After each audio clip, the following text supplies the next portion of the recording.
This afternoon, I'm very excited to introduce our next guest on our 685 show. Today we are joined in the studio by the one and only Latonya Lole, who is should I say newly crowned? I'll just say new. Not the newly crowned.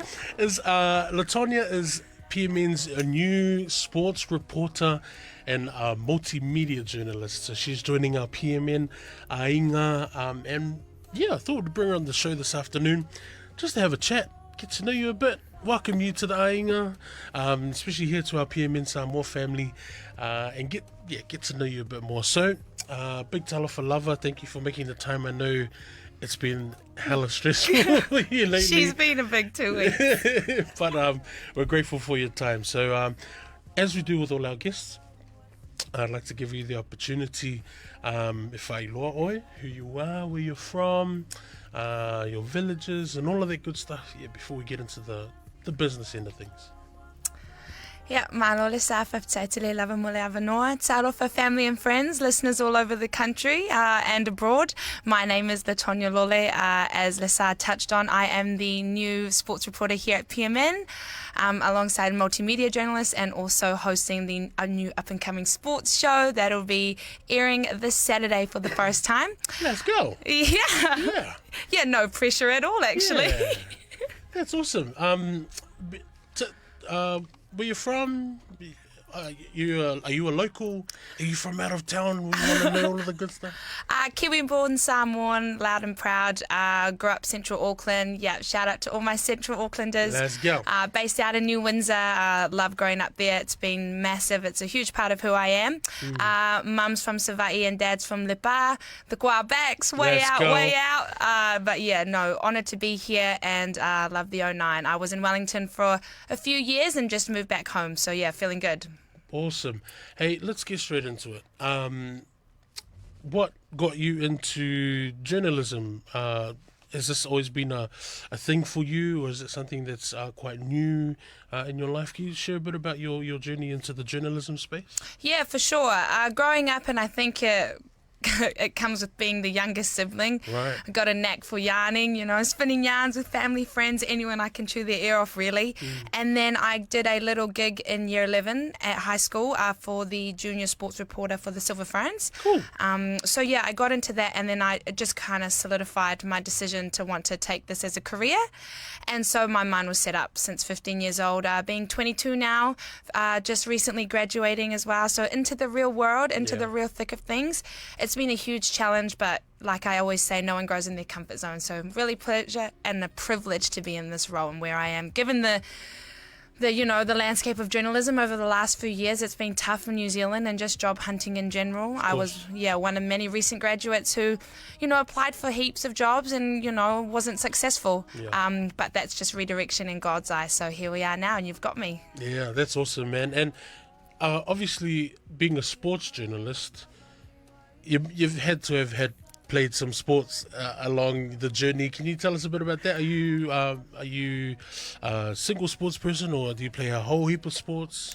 I dabble in a few sports. I think I'm still, right now, my passion lies with netball, and I am still trying to pursue my netball career. Yeah. But also shelf life is important. You're not going to be an athlete for the rest of your life. So yeah, the academics was the forefront, and that was instilled by mum and dad.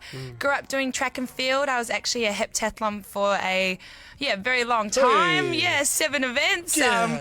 And it was cool. One of the very few brown girls out there on the track. But I guess in hindsight, that was awesome representation at the time. Yeah. And then dabble in a bit of touch, nothing serious, nothing prestigious, but also attend our annual summer sports camp in Matamata, Totara Springs, a Christian sports camp actually. So awesome. Shout out to my Tūmau family. That's a big part of who I am as well. Yeah. But in general, love sports, grew up with it. So yeah, I think it's the right field for me at this stage. Beautiful. Tell us. I'm not going to let you just go past heptathlete. I'm not going to let you past it. Tell us a bit about that. Like, what does that involve? Because I know some people be listening going, can you tell us a bit about that? Yeah, absolutely. So for our listeners tuning in, heptathlon is seven events over the course of 2 days. Right. So the track events include 100-meter hurdles, 200 meters and 800 meters. Yeah. And then the field events include long jump, high jump, javelin and shot put. And then that's just based on points, and you accumulate your points depending on where you place. Wow. And then it's just the overall finish, yeah. And then, yeah, that's basically the gist of it. Yeah, I've dabbled a bit in, Yeah. but I don't I'm want to sure share. you have. I'm sure you have. 100 meter and 300 high. Yeah. Look, what's it like being a Samoan? You know, obviously a Samoan sportswoman, but a Samoan sportswoman who is also in journalism. And what is being Samoan like? How important is that for you in terms of walking into the space that you are and the work that you've been doing and the work that you will, go into? Yeah, it's huge. It's massive. Like I always touch on representation, not only with women in their fields, but women in sports. We've still got a huge lack for that in the industry. And then PI women in general. I think one of the people I really look up to is Simone Tafunahi, who actually got my foot in the door. She's an amazing role model for women in sports, and then specifically Pacifica women in sports. So I reached out to her, and being under her guidance was instrumental, even though it was only for a short amount of time. But yeah, it's important that people, I guess, women can see that we're capable of anything we want to achieve. If you've got God at the center, anything's possible. And I really felt that through my season of waiting for a job. I wasn't discouraged. I just knew that something better and bigger is coming. And yeah, here we are. Landed my dream job 2 weeks in. Been a huge challenge, like I said, but Of course. yeah, it's awesome. I hear you speak about your faith, and it's very inspiring to see a young person like yourself, and the work that you do, be very bold about your faith. Tell us how important is that to you, obviously personally, but with the work that you're doing and everything that you do. Absolutely. I had the privilege of being raised in a Christian household. My parents, your first teachers, so they were awesome. But it's important that you find your faith for yourself. Yep. Your mum's not going to do it for you. Your dad's not going to do it for you. And when you touch on the importance of salvation, that comes from, you willingly choosing to take up your cross. So I actually only recently took it up last year whilst I was in Wellington. And I think my testimony, and I can just only speak truth on what I've experienced, is I was just tired of doing it my way, and you can't do it your way. You got to lean on God, and once you understand that He's in control, you just get this everlasting peace. Like, you have your days where, stuff hits the fan and you get angry. Like, that's natural emotion. But just knowing that through any season you go through, there's goodness because God is omnipresent.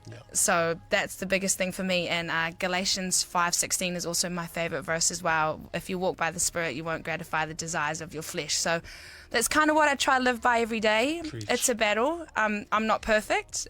No one is. And once you realize and accept that, and just give yourself a lot of grace. That's something I've had to teach myself, because I'm also my hardest critic. So once I ease up on myself and realize you're actually doing a good job, things just get better. Yeah, Absolutely. They just get better. Preach, sister, preach. Look, I think that's really important, and thank you for sharing that. In terms of where you are now, you've come into this new job, this new role, this new opportunity. It might be premature, but I always ask our guests who come in, what does the next 5, 10, 20 years look like for you, and what would you like to achieve and accomplish? Obviously, in the new role that you're in, you've talked about representation, which I think is really key and really important, but in a wider scope as well. Like, what does the future look like for Latonya moving forward, whether that be the immediate future or 10, 20 years from now? Yeah, I think it would be easy to answer that, like, materialistically. Yeah, career-wise, I'd love to be in this space. I'd love to, go to Olympics and stuff like that. But with what I've learned is I just really want to be content. Content, within myself first, content with whatever situation or whatever season I'm in. And then, through that adversity, just knowing that you're going to be okay.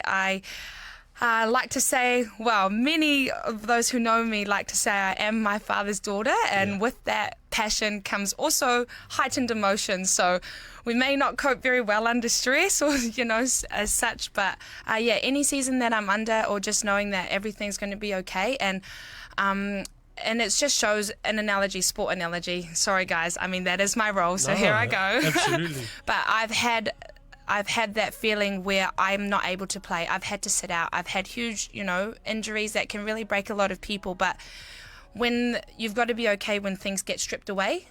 And so I didn't have that ability or opportunity to take the court for about 2 years. Wow. And that was my life for a very long time. Wow. And then you just also understand that before you're a player, before you're a journalist, before you're a producer, you're a person first. Yeah.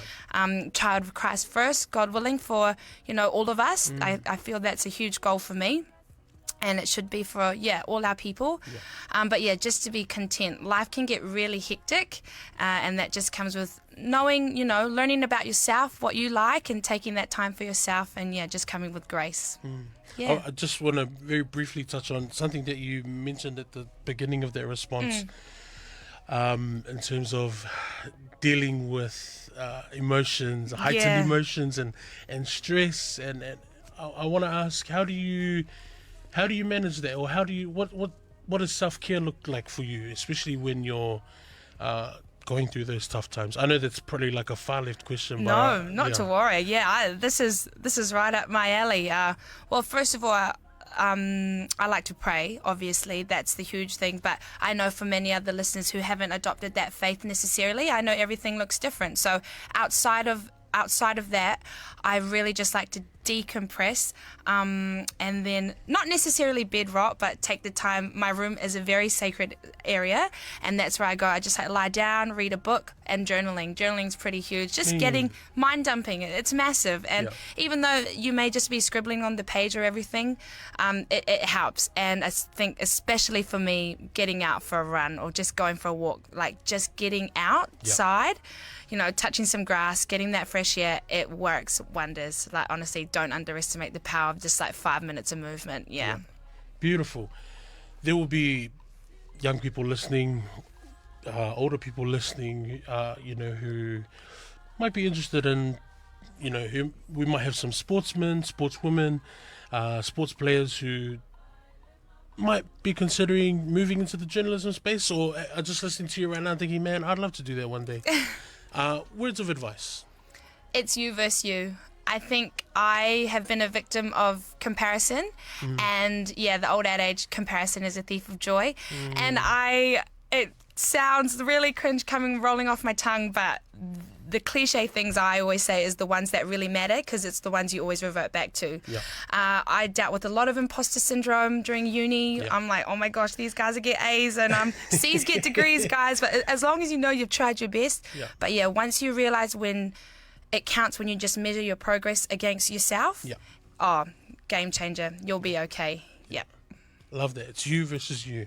Look, as we wrap up for this afternoon, I just want to give you the opportunity to send any lofo'angas to anyone, family, friends, anyone who might be listening or who will come across this interview, and any final words. No, just a real privilege to be here. It's still surreal that I get to do this for a living, and I'm in this space now. Huge shout out to my family, my parents, mum and dad, my siblings as well. Absolute number one mentors. And also just my family back down in Wellington, specifically shout out NZ Post, me and Seaview. Yeah, they were huge. That was my last job before I wrapped up in Wellington. So you meet people from all walks of life, but really special. Thanks for tuning in, team. Been a pleasure. All good. Hey, thank you again for joining us this afternoon. Latonya, I'm pretty sure we will have you on the show again, especially with To'o and our To'o Sports segment in the evenings, hoping to, do some more work alongside each other in terms of, pushing out the stories that need to be told in the sports space, and in our Pacific space. But it's been a great honor just listening to you this afternoon, and we wish you all the best. Thank wish you all you. the best in Thank your, you. your journey here with the PMN Ainga and wherever that takes you. Manuel Favour. And thank you again. Now, this song, we're going to sign off a special request from the lady herself. Yes, sir. Yes, sir. Ira Star. Ira Star. Ira Star, commas, something just to change up the palette here on PMN Samoa 685 show, 5:31 PI.